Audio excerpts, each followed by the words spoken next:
Salut à tous les amis, c'est Jelly et on se retrouve aujourd'hui avec la première vidéo d'un tout nouveau concept que l'on met en place sur la chaîne. Ce concept sera divisé en deux parties. D'un côté, la Marvel Sphere qui sera gérée par moi et de l'autre, la DC Sphere qui sera gérée par Real. C'est une idée de vidéo que l'on a mûrement réfléchi. Le principe de ces vidéos sera de vous parler de plein de sujets différents sur Marvel et DC. Bien évidemment, on attend vos retours dans les commentaires afin de voir si le concept vous plaît ou non. Et la suite du projet dépendra de vous. Pour cette première vidéo, quoi de mieux que de commencer avec du très lourd, c'est-à-dire Spider-Man. Car étant un grand fan de ce super-héros, oui bonjour l'originalité, je ne pouvais pas parler de quelqu'un d'autre avant lui. Je vais donc vous parler aujourd'hui des différents costumes de Spider-Man et de leurs origines. Spider-Man, Spider-Man, does whatever a spider can.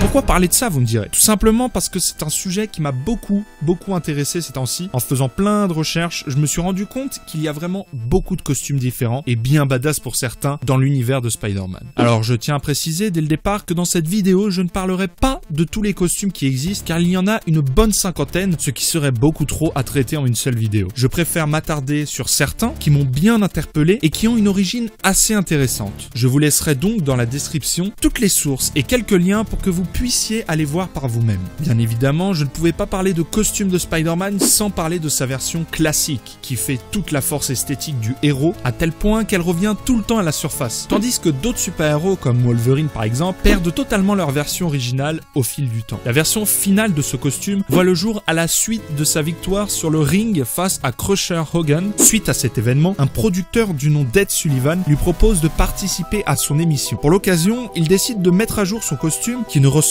à rien d'ailleurs, je ne sais même pas si l'on peut qualifier ça de costume à part entière. La matière utilisée est bien plus résistante. Il décide d'y mettre les couleurs rouge et bleu qui représentent les mêmes que celles de l'araignée qui lui a transmis ses pouvoirs. Il s'occupe également de mettre au point ses lance-toiles. Cette version est tellement iconique que l'effet qui s'en dégage perdurera dans le temps. Bien sûr, il y a d'autres costumes bien stylés, mais celui-là restera à tout jamais un incontournable. Il apparaît pour la première fois en août 1962 dans le volume 1 du comics Amazing Fantasy. Une des versions les plus badass de l'homme araignée, c'est bien évidemment celle de l'Iron Spider. C'est une invention de Stark qui lui est offerte lors des événements de Civil War. Pour rappel, cette guerre civile oppose deux camps de super-héros. D'un côté, ceux qui sont favorables à la nouvelle loi du gouvernement qui leur impose de dévoiler leur identité et qui est dirigée par Tony Stark, et de l'autre, le camp de ceux qui ne le sont pas, qui est dirigé par Captain America. Cette période de l'univers Marvel est tellement riche en contenu que je pourrais très bien en parler sur un épisode entier. Ce que je vais très probablement faire d'ailleurs. Donc si vous voulez en savoir plus sur Civil War, je vous invite à attendre la sortie de la vidéo qui sera dédiée sur le sujet. Cette combinaison utilise la technologie de Stark Industries, avec nanotechnologie, protection intégrée contre les impacts, communication intégrale alimentée par un ordinateur hybride, tout ça mélangé à l'influence des couleurs du design de l'armure d'Iron Man. Elle comporte de nombreuses capacités. Le développement de la topologie de croissance des nanocristaux, permettant aux toiles de passer à travers le costume. L'armure possède 3 bras mécaniques d'araignée. Ces bras permettent d'avoir une meilleure vision de tous les angles grâce à des caméras intégrées et également de manipuler des objets avec de petites pinces présentes sur les pointes des bras mécaniques qui fonctionnent comme des sortes de doigts. Le fonctionnement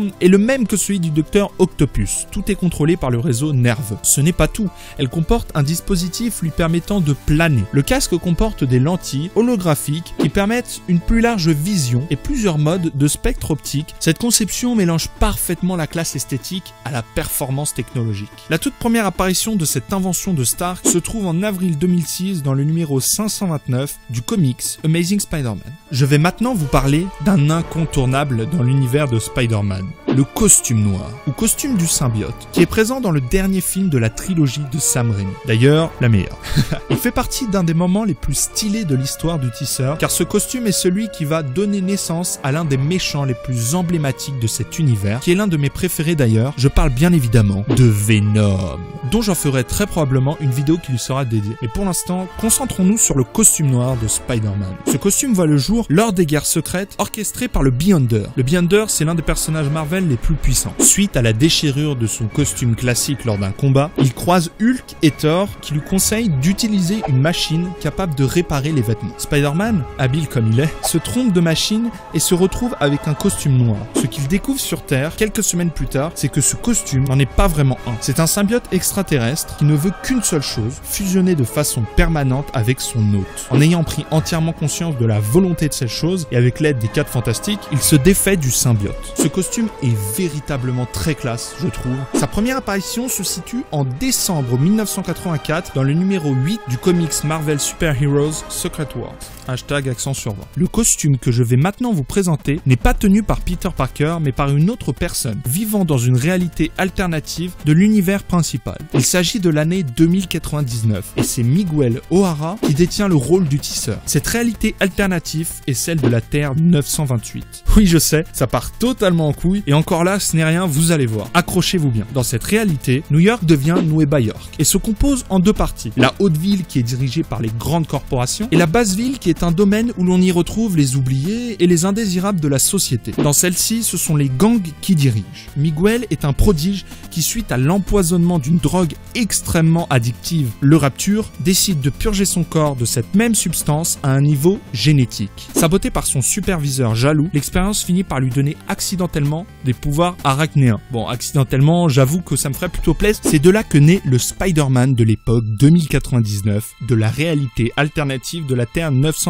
Il finit par dissimuler son identité derrière un costume couvrant entièrement son corps qu'il avait récupéré au festival mexicain du Jour des Morts. Une des parties les plus what the fuck les amis niveau compréhension, c'est lorsque le Spider-Man Peter Parker de la Terre 616, celui qu'on connaît tous, et le Spider-Man dont je suis en train de vous parler, se retrouvent interchangés à cause d'une expérience d'une grande compagnie Fujikawa sur un générateur d'énergie temporelle. Miguel se retrouve à affronter Venom et Parker le vautour de l'année 2099. Les deux s'unissent ensuite pour faire face au bouffon vert de l'année 2211 qui est capable de voyager dans le temps. Cet arc alternatif est tellement vaste que je préfère pas m'éterniser là-dessus, j'en parlerai peut-être plus en détail dans une autre vidéo. Il possède une force surhumaine lui permettant de soulever jusqu'à 10 tonnes. Au calme le gars. Il a aussi une vitesse, une endurance, une agilité, des réflexes et une résistance surhumaine.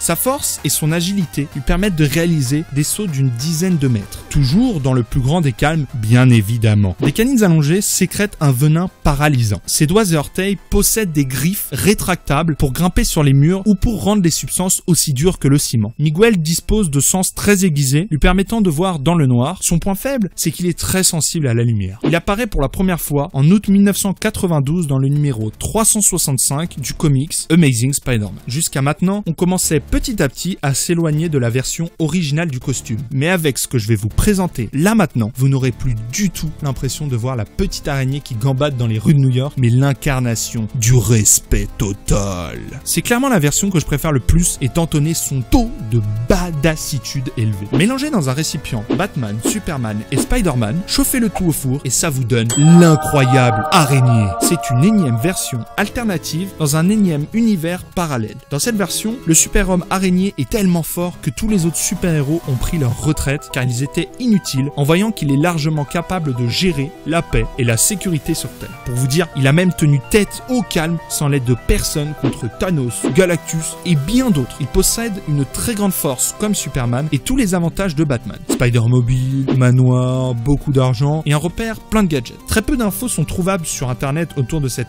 incroyable Spider-Man, du coup je pourrais pas trop vous en dire plus sur ses pouvoirs. C'est une version bien plus badass que toutes les autres réunies. Cet arc mérite largement le coup d'œil je pense. En tout cas, je suis bien content de faire cette vidéo car ça me permet de découvrir plein de choses sur le vaste univers de Spider-Man. Franchement cette petite perle, je me lâche très bien pour la lire. Sa première apparition provient en juin 2011 dans le numéro 38 d'Amazing Spider-Man Annual Volume 1. Pour le costume qui va suivre, j'ai choisi de vous parler de la version Captain Universe de Spider-Man. C'est une version aussi très puissante. Tout d'abord, qu'est-ce qu'un Captain Universe? Un Captain Universe, c'est l'identité que peut avoir un individu qui se retrouve en possession de l'unipouvoir. L'unipouvoir, c'est une énergie qui provient de la dimension microverse et qui est produite par la force Enigma. L'unipouvoir choisit un hôte, puis l'entoure d'un champ d'énergie qui le transforme alors en Captain Universe. Cette transformation lui donne une partie du savoir nécessaire pour maîtriser le pouvoir. Plusieurs individus plus ou moins connus sont passés par ce grade, tels que Doctor Strange, Daredevil, Hulk et bien d'autres. Les pouvoirs engendrés par l'unipouvoir permettent la manipulation d'énergie, la manipulation moléculaire et les sens sont augmentés. Également une vision à rayon X, une vision macroscopique et une vision télescopique. Les capacités de l'hôte sont énormément accrues. Puis certaines facultés sont possibles comme la télépathie, l'hypnose et la conscience physique des dangers imminents. Cette force que permet l'incarnation du rôle de Captain Universe est vraiment très intéressante. L'apparition de Captain Universe se fait pour la première fois en août 1979 dans le numéro 8 du volume 1 de Micronauts. Le dernier costume que je vais aborder, c'est celui de la Future Foundation. C'est un costume assez original, classe et différent des autres au niveau de la couleur principale, car il s'agit ici du blanc. C'est une tenue qui est offerte à Spider-Man lorsqu'il rentre dans la Future Foundation. La Future Foundation, c'est un groupe formé par le scientifique Reed Richards des 4 Fantastiques afin de préserver l'avenir de l'humanité. Ils décident de réunir les plus grands esprits pour travailler ensemble. La Future Foundation se situe dans le quartier général des 4 Fantastiques à Manhattan.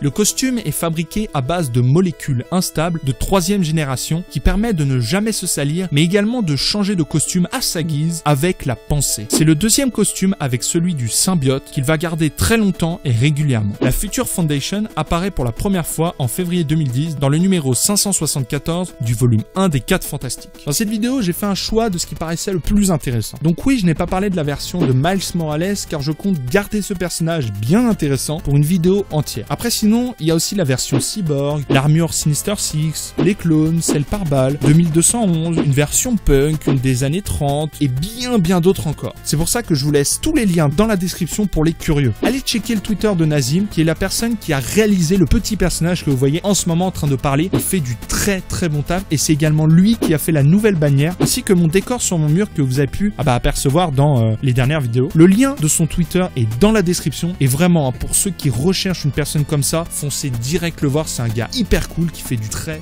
bon boulot. C'est la fin de la vidéo, j'espère vraiment que ce nouveau concept va vous plaire. Manifestez-vous dans les commentaires pour en faire part. Dites-moi également quel est le costume que vous avez préféré dans ceux que je vous ai présentés. N'hésitez pas à partager et à liker, ça fait toujours plaisir et ça montre que vous aimez le concept et que vous nous soutenez surtout. Abonnez-vous si ce n'est pas déjà fait et puis sur ce, ciao!